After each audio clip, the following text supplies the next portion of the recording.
Good morning, good afternoon, and good evening, and welcome back to another edition, a 2025 edition of BackTracks and BackLogs, the premier series that takes a look at games you either want to check out, newer releases you haven't had time to dive into yet, or classics that you're thinking about running back again and again. My name is Andre Silva, aka Tally Drake, and I'm the counselor at large here to guide you through this series. Last time, we closed out 2024 with Spider Man Miles Morales.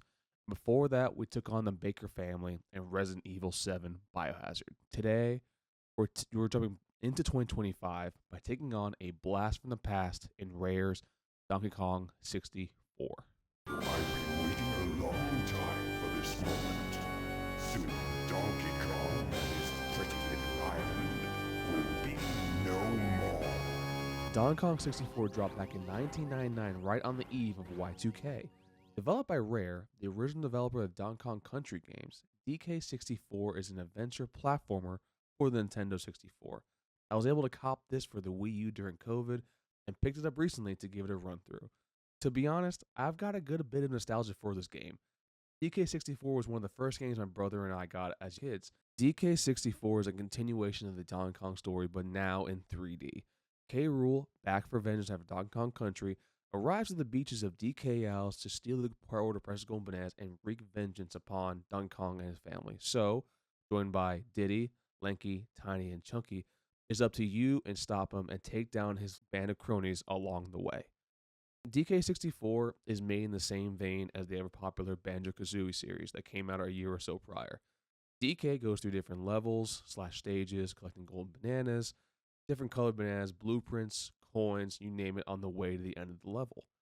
As the DK rap so bluntly puts it, the DK crew swings from vine to vine and firing off against enemies in spurts in order to slowly take down K. Rool and the Kremlings. Mini games and small puzzles litter throughout the levels, from time jump pads, speed races, cart rides, and, for better or worse, beaver bother. You'll know it when you see it. At the end of each level, and after collecting the requisite amount of bananas, you encounter the area's boss. While each of these are simply reduced down to a specific gimmick and aren't really that difficult, they are still a bit of fun. I'm not even gonna lie to you. All of them, basically, you're limited to one Kong, except for I think specifically one and their special power. Retreads for sure, but it's a nice little payoff to cap off each zone. Now, here comes the part where I let you know whether or not this game is worth your time. Like I said, this game is one of the first games I ever got to play as a kid, so I have a heavy, heavy dose of nostalgia for this. With that being said, playing it over 20 some years later, this game has definitely aged over time. And this is coming from someone who not only beat it finally for the first time a few weeks ago, but also went for the secret ending in 100% of the game. Technically 101% of the game, which I'll kind of get to in a minute. The game's camera definitely, showed its age when it comes to basically having difficulty controlling it or on being unable to like recenter it, which I'm not going to give it that much of a ding because of that, because 64 games always had that kind of issue. But my real, I think, biggest gripe with this is probably the backtracking. Now, you don't unlock all the Kongs right away. Through the 8 or 9 levels that you go through this, each Kong has their own individual bananas, blueprints, and coins to go through and to grab in each level. So the moment you finish, say, the Jungle Jakes, for example, with Donkey and Diddy in tow, and then you go over to the Aztec level, you grab Tiny and Lanky. Well, you need to go back.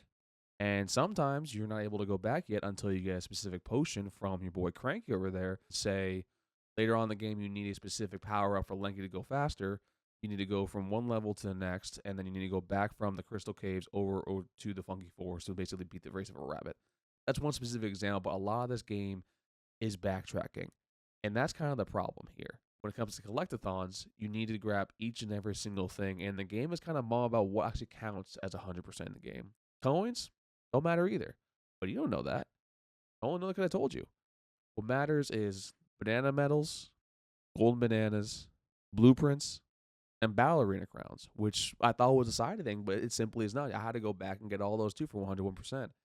And you also need 2 really specific coins where you have to play and beat, not once, but twice, the Donkey Kong original arcade game in level 3, and also the jetpack game with Cranky, which doesn't even tell you when you actually grab the coin. And you need that to specifically fight King K. Rool at the end of the game. So you're going to basically almost 100% of the game without even doing that. So you might as well do it, but again, it takes quite a bit of while, and it's a lot of backtracking. And as for the minigames, they're fun for the first, second go around, but at the end of the day, the variety simply isn't there. But again, I'm not gonna, hit do too deep a dive on that. I mean, this is a game from the '90s. I mean, I don't think you're gonna get 100,000 minigames like you get now. But you definitely wish there was a little bit more variety. And also for the Wii U version, folks, if you play that, I want you to know that the upscaled version of it has heightened the speed of a lot of the minigames. We'll call it the use reaction time. I'm looking at you, Crazy Clamor, to where you're going to need to use a save state to actually hit either the slot or hit the hit the thing. And Beaver Bother, I hope Beaver Bother dies a slow and painful death.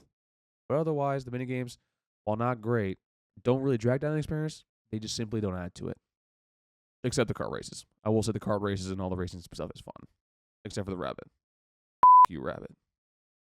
Now, this comes to the part where I let you know if this game is worth your time or not. Timing wise, DK64 took me about 19.6 hours of in-game time to beat, or 23.5 if you want to count the save states that I had to use for some of those aforementioned minigames. As I see this game behind rose-colored glasses, I simply see the red flags as flags, and that's just my problem, honestly.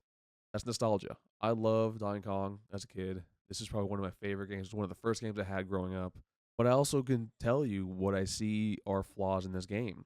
That's why I love it so much. But also, why I can see a lot of people hating it. So if you plan on playing this game, simply go for the regular route.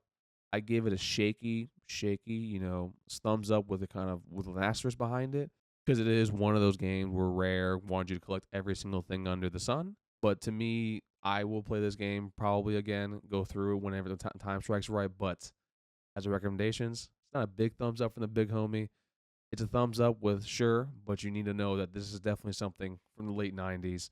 And that's part of the love for it, part of the fun of it, but also it's part of the reason why legitimately this game has definitely aged in today's world. Now, here's where you can help me out. Please feel free to like, share, and follow the channel and comment below what games you want to see next. These videos are a recess from my law lifestyle, and after taking the King K rule and collecting every banana and every coin under the sun, best believe I got a lot more in those games in the docket. Right now, I got a few more games in the chamber ready to go, but I want to hear down below in the comments what you want me to play, what you want to see. Whatever it is, I know I'm going to love it, or it might be the first one where I'm like, actually, it's a big thumbs down from the big homie. But thank you for sticking with me. Thank you for getting into 2025 with me. And until next time, this is your boy, Andre Silva, a.k.a. Tally Drake. And as always, take care, everybody.